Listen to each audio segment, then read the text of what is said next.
Right guys, so today's video is carrying on from last week's video. I've been sorting out all the problems that I've had with my IBC and the filter cage on there. I'll show you all of that now. I've just sort of finished getting it all back up and running, and we're all back up to temperature now.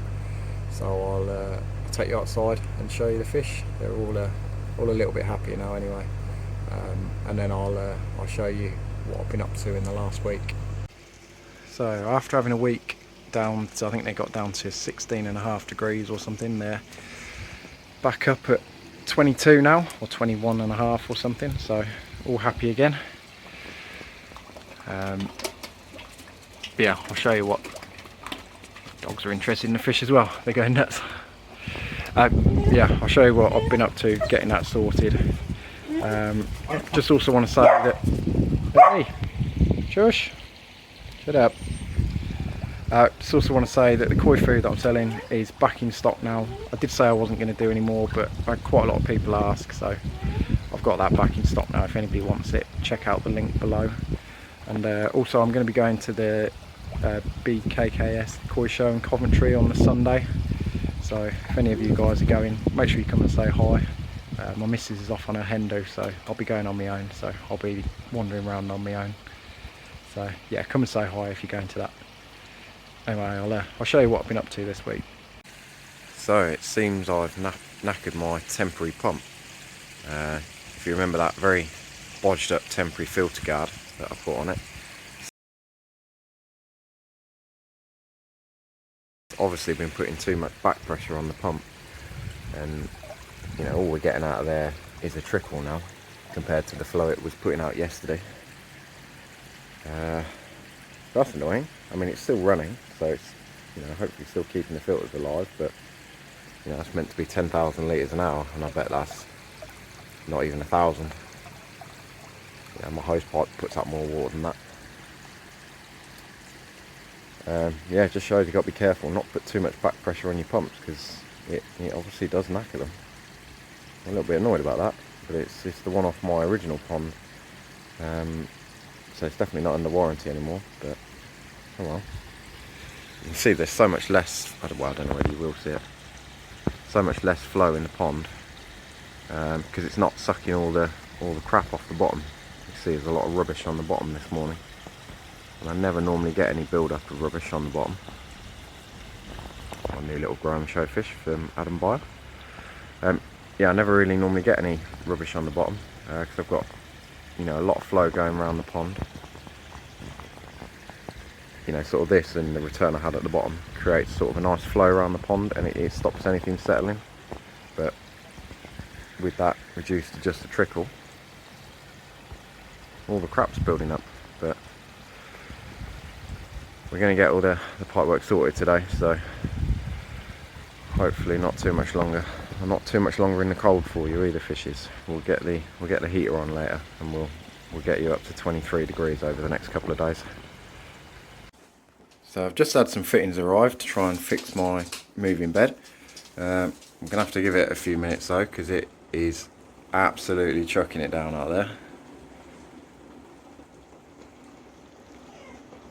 Bloody hell, it's coming down a bit quick. Anyway, so what I'm going to try and do is, I've got an 1.5" bulkhead. I'll put that on.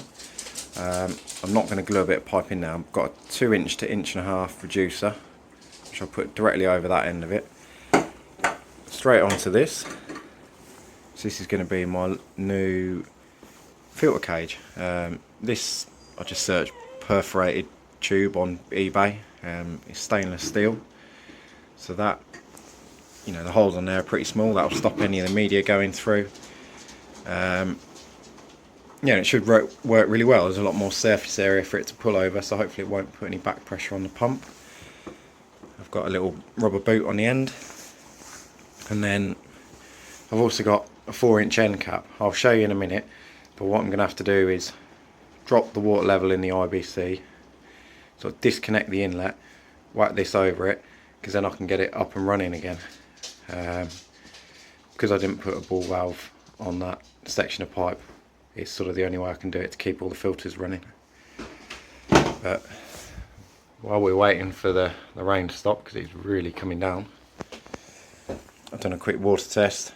Yeah, my ammonia is, yeah, it's gone up quite a bit. It's probably nearer to 0.5 now.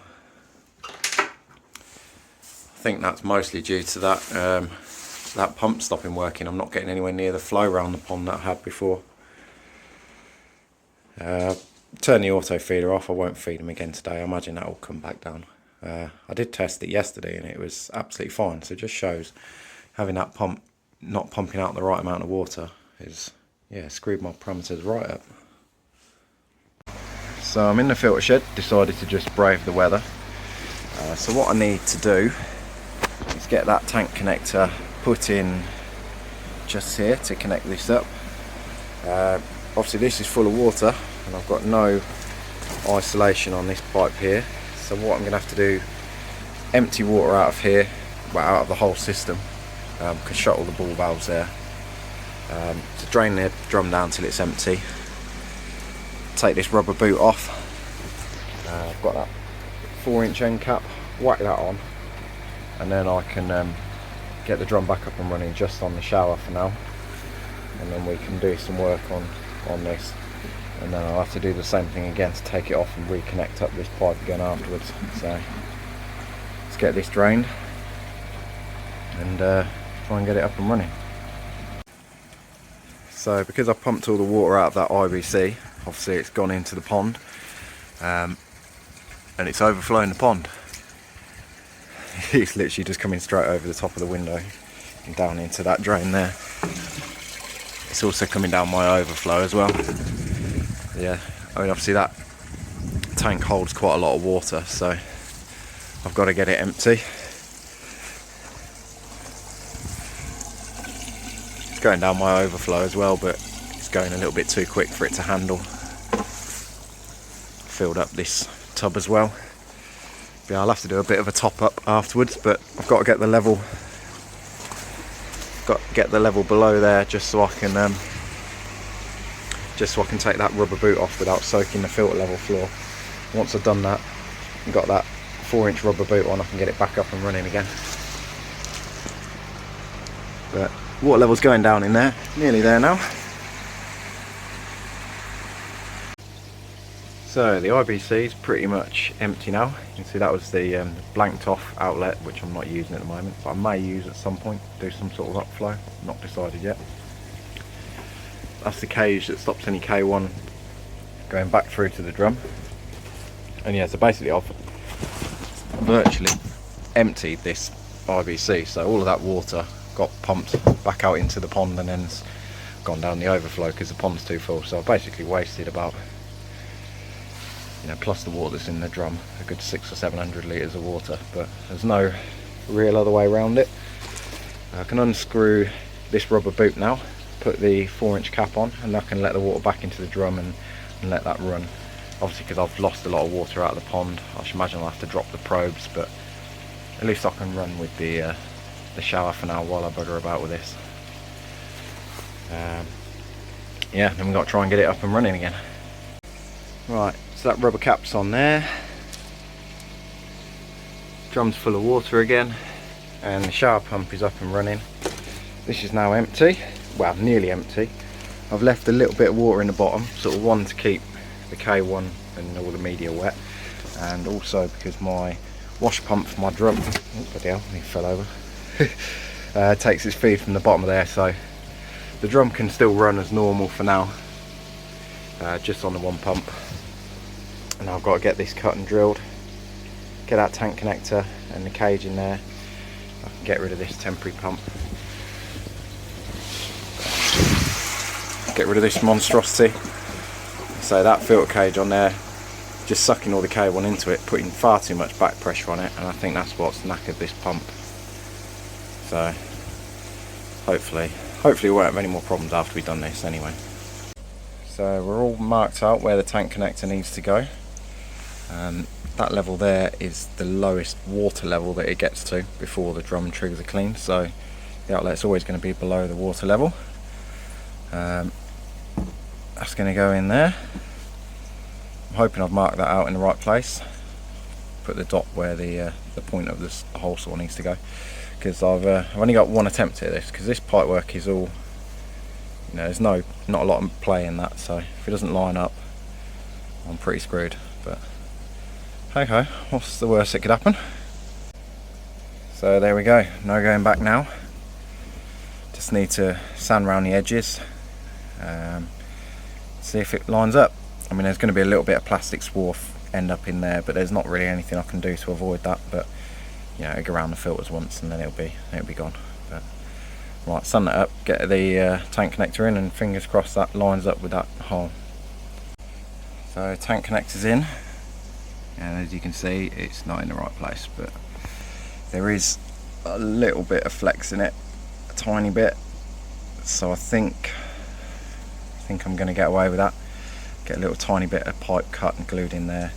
Got to glue this joint as well, and then we'll see what happens. If anybody's watched my channel for a while, you know that every time I do any pipe work, it always pisses out water everywhere. So that'll be fun when we fill it up, I'm sure. Right, so we're all connected up again. Tank connected through there. Managed to get that on. Fingers crossed none of this leaks. I'm sure something's probably going to leak, but we'll find out. On the inside, I've whacked a load of sealant around there as well, because I don't trust those bulkhead fittings. Normally they're fine, but I've had a few leak, and I thought I don't want to go through the hassle of draining this all down again, so put a load of sealant. I've got that stainless steel perforated tube, and then I use those other strainers that I had. There's one going down, one going up. It's actually resting on the bottom, so it's actually, you know, it's supported. It's not just hanging unsupported in the middle, which is quite good. And yeah, I think that should work. Hopefully it won't put too much back pressure on the pump now, because there's a lot of area for it to suck from. So fingers crossed. We'll give everything an hour maybe to dry. While I got it drained down, I'm going to sort out my air stones. I bought 4 of these big 200mm discs, so 1, 2, 3, 4. Get them in there. Hopefully we'll get that all moving better. And then I've got some more media to put in as well once it's all refilled. Chucked a little bit of it in already. Some UK Plus media. I only put that in about, well, a few days ago before I had all these problems. So that's still quite buoyant, but got 50 litres of that to put in. So now I think that'll be enough for this moving bed. I'll have about 250 litres of media, which, yeah, more than enough for my pond. You can see I've got a right mix of different stuff in there. Got K1 Micro, normal K1, Telex, now some K+, and these aqua disc things as well. You know, from Coastal Koi. They seem alright. And I might fish all these out at some point. There's a load of bottle caps in there as well. You won't see it on the video, but they do actually hold a bit of biofilm. Not a lot really. There's not a lot of surface area on them. I'll probably catch them all out and get them out at some point. Right, so we're refilled and back up and running again. The water level's pretty low at the moment, because obviously I've had to refill that IBC. We're a couple of inches down, but we're up and running again. The air source heat pump is back on. Currently says we're at 16.8 degrees. So we'll set that at 19. Let's take it up 2 degrees. And I'll bring that up a couple of degrees every day. No obvious leaks or water pissing everywhere. So I've absolutely soaked the floor of my filter shed when I took that 4-inch boot off. But hey ho, we're running again. I've had to drop the probes in the drum down really low for now, just until the water's back up. Got it trickling back in through the dechlorinator. The air stones don't seem to have worked brilliantly, although we're a good, at least 10 centimetres down from the normal running water level, so the medium might move a bit better once it's up to that level. We'll check that in a bit. But the new filter cage, well, it's not letting any K1 through. Hopefully it'll reduce the back pressure on the pump. It certainly can't hurt anyway. Right, thanks for watching this video, guys. As you can see, the fish are all a lot happier now the heat's back on. I'm really surprised how much difference having the heat on actually makes. But yeah, so much happier now it's warm. Anyway, if any of you guys want any koi food, have a look in the link below, and hopefully I'll see a few of you on Sunday at the koi show in Coventry.